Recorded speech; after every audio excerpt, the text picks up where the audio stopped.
Members, equally important is the reconstitution of committees. Order Wanjala, reconstitution of committees. 2 weeks ago, I saw in the papers that there is panic as Speaker Weta reconstitutes committees. I want to make it very clear. The Speaker does not constitute any committees. The Speaker has no role in the constitution of committees. It is entirely the duty of the majority and minority leadership, and to hereby direct the majority leader and the minority leader to move in earnest and reconstitute the 18 committees whose life has come to an end with the last session, so that by the time we reopen on 11th, you now get ready to bring the process to House business so that we can process and have new leadership or continued leadership in the committees, taking into account, as you said, performance, regular attendance of committee meetings, and the industry to which you put in those attendances. So you are so directed, majority and minority leaders, and by the time we resume, your work should be done. Of various committees, you know, none of you can be denied a membership of at least 1 or 2 committees. The work is going to be done by your leadership. Please don't visit the Speaker and ask him to put in a committee because he has no such capacity. To your expectations. Honorable members, one ensuring legal issue that we must address in this retreat is the issue regarding the National Government Constituencies Development Fund, NGCDF. You recall that last year, the High Court declared NGCDF Act unconstitutional and held that the fund and all its projects and programs shall cease to operate next year. This matter has certainly far-reaching implications for service delivery to our people. Honorable members, as you are aware, the NGCDF has been instrumental in funding projects that improve education, infrastructure, and community development. As the matter unfolds in the Court of Appeal, we must prepare to engage constructively and explore alternative solutions to ensure that the development at the constituency levels do not stall. This morning, the team has been before the Court of Appeal, and they have made some positive developments in the matter. As you may remember, in the last session as a House, we also grappled with the issue of fake news, which often threaten to misinform the public on various issues touching on our mandate.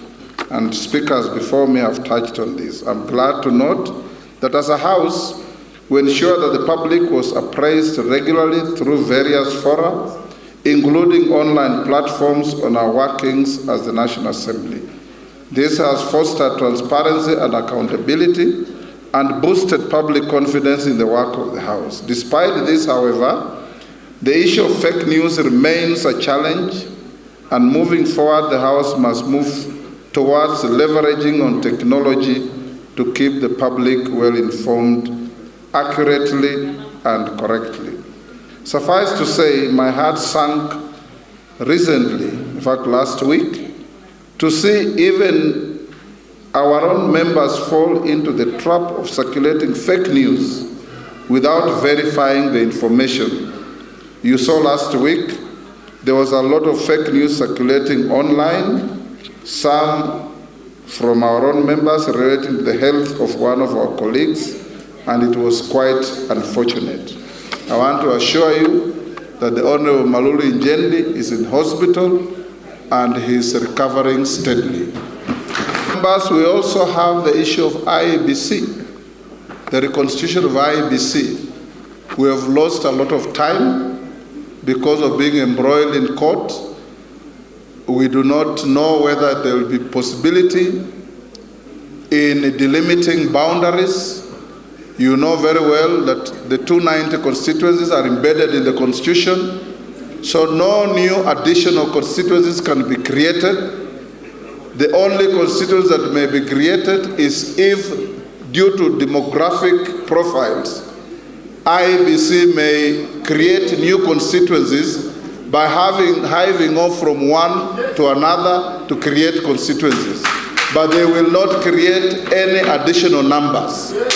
So if they get time and do that, it's you as members of parliament to assist them.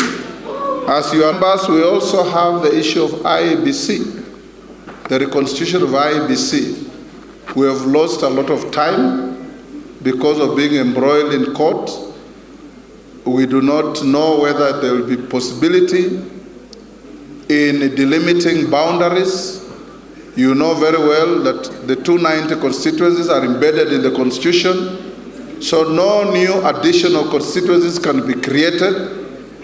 The only constituency that may be created is if, due to demographic profiles, IEBC may create new constituencies by hiving off from one to another to create constituencies. But they will not create any additional numbers. So if they get time and do that, it's you as members of parliament to assist them. As you are aware, the president gazetted the selection panel. They were sworn in yesterday. As PSC, we are going to provide them with the secretarial services, and we want them to get on to work urgently so that we get IEBC in place. Honorable members, I'd like to express my gratitude to the committees for their dedication in fulfilling their oversight responsibilities. We greatly appreciate the immense effort members invest in conducting business within our respective committees where we sit in. However, I would like to challenge the departmental committees to promptly identify and address topical issues to ensure they are not taken up and dominated by the Senate. Honorable Speaker, is important because we have seen in the last 2 years many of our departmental committees, issues that are topical in the country, issues that concern the people we represent, being taken up by the other house. And Honorable Speaker, if you read the Constitution clearly, it is the National Assembly that represents the people. The Senate represents the counties. And therefore, topical issues on issues that touch on our constituents and on Kenyans, the first point of call should be the National Assembly, and this is only a task that those of us who sit in departmental committees, our chairs and our vice chairs can take up, so that we are not seen like the National Assembly is now being overshadowed by the Senate. Members, again, as the Honorable JUNET Mohammed mentioned, on communication, I want to agree with the Leader of Minority, Honorable Speaker, that at times it is very fashionable and politically expedient to speak out in the media, in funerals, in weddings, in rallies, on issues that are before the House. And it's important to remind honorable members that our own standing orders, because we must be a house of rules and procedures, and we pride ourselves that we are an institution of rules and procedures, and our own standing orders stop us from preempting debate on matters that are before the House. But in the last 2 years, we have seen members being tempted to often speak in other fora other than in the House on even legislative proposals that are before the House. And many of the members at Honorable Speaker, you see, speaking on issues that are before the House. When debate is ongoing, be it during second reading or in committee of the whole House, you will hardly ever find those members in the House. And I want to plead with all of us, let us be united in how we communicate on matters before the House and in our committees. It's therefore important to note that arising from your commitment in the House, honorable members, both in House business and in your committee work, we achieved significant milestones, including deliberating on and passing critical bills. Notably, at the tail end of the session, as I noted, we enacted key tax laws such as the Tax Procedures Amendment Bill of 2024, the Business Amendment Laws of 2024 that are now Acts of Parliament, and the Tax Amendment Bill of 2024 that is now the Tax Laws Act of 2024. Honorable members, in the third session, the House faced a number of challenges, including that almost brought our work as legislators to a standstill. For example, the issue of public participation was a major basis of litigation.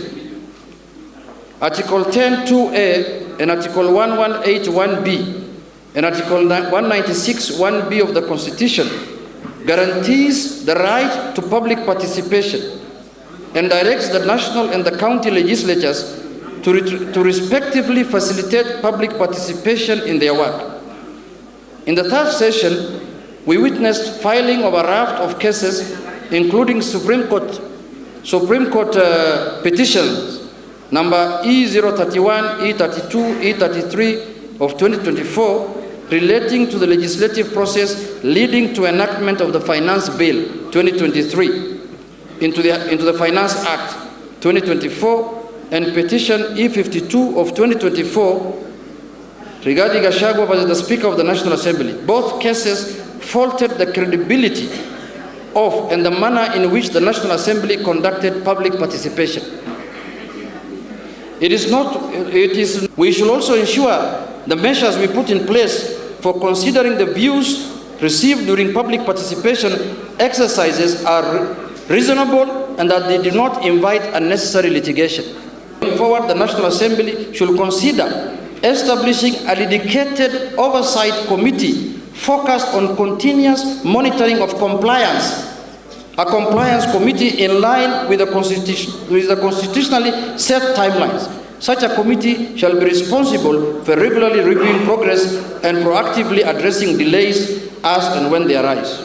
Honorable Speaker, may I highlight on part of the successes and challenges of the last session? Speaker, about 149 bills were introduced, out of which 17 were Senate to, and 19 were Senate bills which were processed. However, the Senate has asked us to also take time to prioritize Senate bills also, because we have not been doing so. Honorable Speaker, a number of bills were under mediation as the House went on recess, which are 7 of them.